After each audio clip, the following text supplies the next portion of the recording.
There's this fascinating thing about meditation. Even when your thoughts slow to a trickle or vanish completely, something still lingers, this sense of me. But what is that me? Is it real? The mind, clever and limited as it is, tries to make sense of something infinite, this awareness we all are. It's like seeing a reflection in a mirror and thinking, that's who I am. But what if the reflection isn't the whole picture? By exploring this me, questioning it and shifting attention to the awareness that watches it all, something profound happens. You begin to see that the me isn't wrong. It's just a tiny part of the story. And beyond it, a sense of freedom, peace, and your limitless self waiting to be realized. A very helpful pointer is to stop and ask, who is the mind talking to? It's such a simple question, yet its implications are profound. The voice feels intimate, as though it's addressing someone.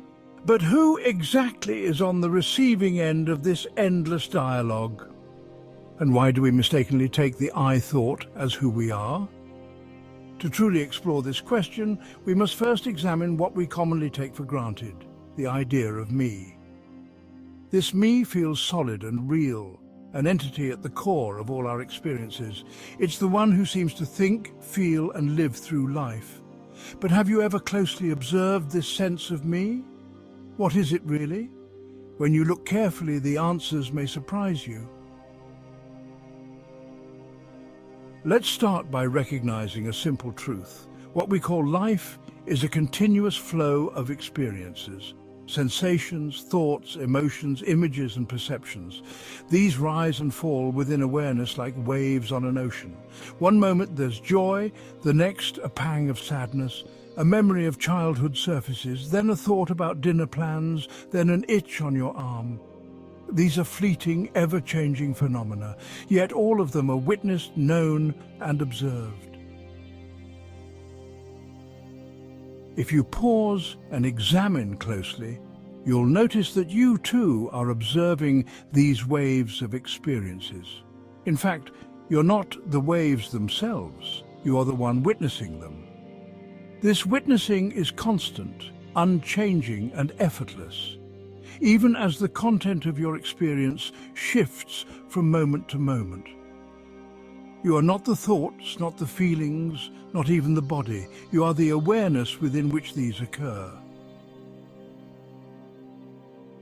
Now here's where things get fascinating. Our minds are masterful storytellers. They create an ongoing narrative, weaving together thoughts, memories and feelings to craft an identity, the me. This sense of self feels like a separate, solid entity, but when you closely investigate this me, it begins to dissolve under scrutiny. It turns out that what we call me is not a fixed, unchanging thing. It's simply another layer of thoughts and feelings arising within the field of awareness. So when the mind talks, it creates an illusion, the illusion that it is speaking to this separate me. Thoughts arise, and then other thoughts seem to respond. A voice inside comments, analyzes and questions, creating the impression of an inner dialogue. But here's the truth. No entity is actually sitting behind the mind, listening and replying. It's as though the mind is talking to itself in circles, trying to sustain the illusion of a conversational partner. Beneath the layers of thought and emotion, what remains constant is the witnessing presence, the pure awareness in which all experiences appear and disappear. This witnessing is your true nature. It has no form, no shape, no desires, and no opinions. It is simply there, effortlessly knowing all that arises. But why does this erroneous identification happen in the first place, one might ask? We identify so strongly with the sense of I because it's deeply tied to something much more fundamental, the pure awareness of being, or the feeling of simply I am. This sense of beingness, the quiet recognition that you exist, comes before all thoughts, ideas or identities. It's like the foundation on which everything else is built. But here's where things get complicated.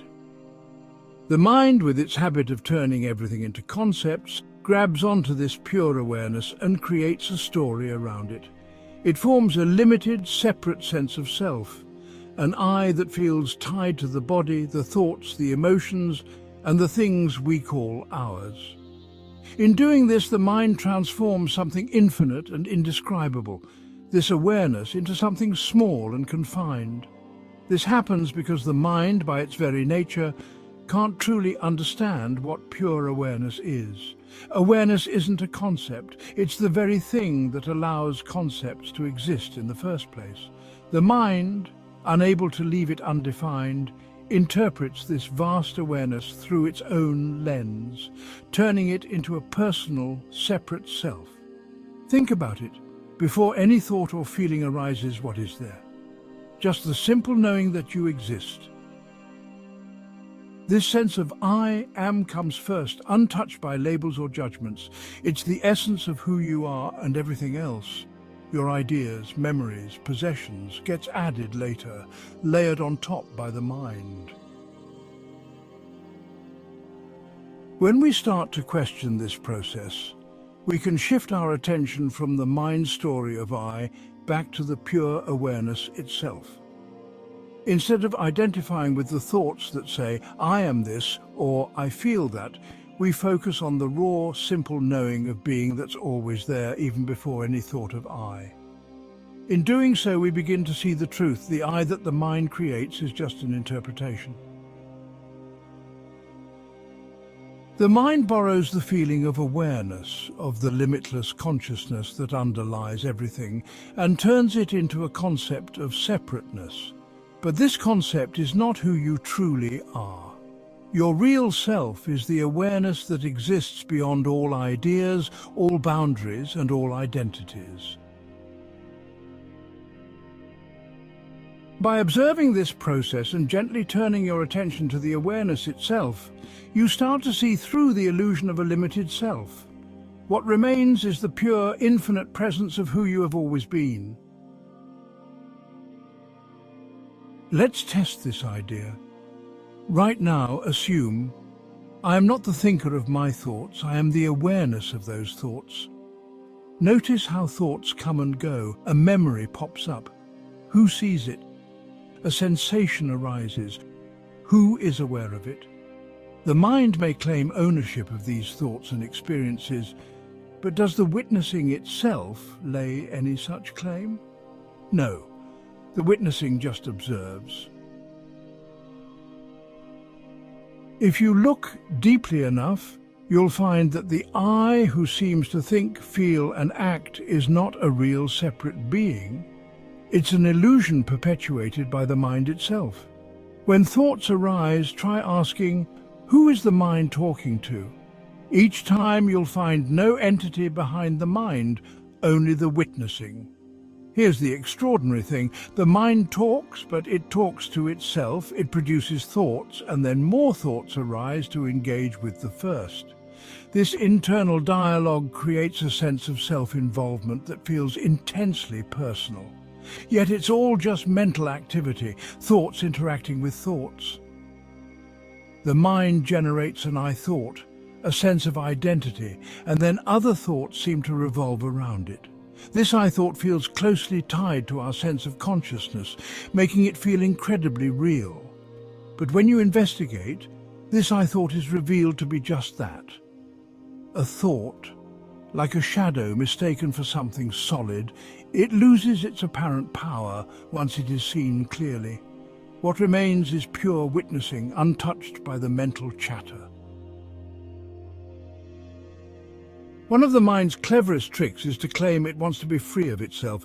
It tells a story about how exhausting and endless its chatter is, how it longs for silence or peace. But even this desire, this I want to be free thought, comes from the mind. It's another mental layer. To see through this, you need to catch the subtle workings of the mind. For example, when the thought arises, I'm tired of thinking, ask yourself, who is tired of thinking? Again, you'll find no entity. just a thought about freedom arising in awareness. This inquiry exposes the mind's layers for what they are, ephemeral movements within witnessing. Pure witnessing is effortless. Thoughts, emotions, and perceptions come and go, and the witnessing remains untouched by them. It does not judge, react, or interfere. It simply observes. When you fully embody this witnessing, the identification with the mind begins to dissolve. You no longer see yourself as a thinker trapped in endless loops of dialogue. You recognize that all this mental activity arises and falls away on its own with no one behind it. With time, this recognition becomes natural. It isn't limited to moments of meditation or inquiry. It permeates everyday life. Whether washing dishes, stuck in traffic, or having a heartfelt conversation, you come to rest in the silent witnessing of what is. Life becomes less about control and more about flow, less about achieving and more about being. The ego, the I that the mind creates, turns out to be a master of disguise. One moment it's a perfectionist demanding excellence, the next it's a victim lamenting life's struggles. It changes masks constantly, depending on circumstances. But ask yourself, are you all these identities, or are you the witnessing presence within which these roles come and go? In the light of inquiry, the ego's shifting forms are exposed, and what remains is the stable, unchanging awareness that you truly are. This awareness doesn't grasp at the roles or resist them, it simply observes them. When you truly see yourself as pure witnessing, something remarkable happens. The layers of false self, the ego's many masks, begin to fall away. What remains is your authentic nature, spacious, peaceful, and whole. This isn't a theoretical understanding, it's an experiential knowing that comes from direct observation. In this state, the mind's chatter loses its grip. It becomes background noise rather than a constant battle.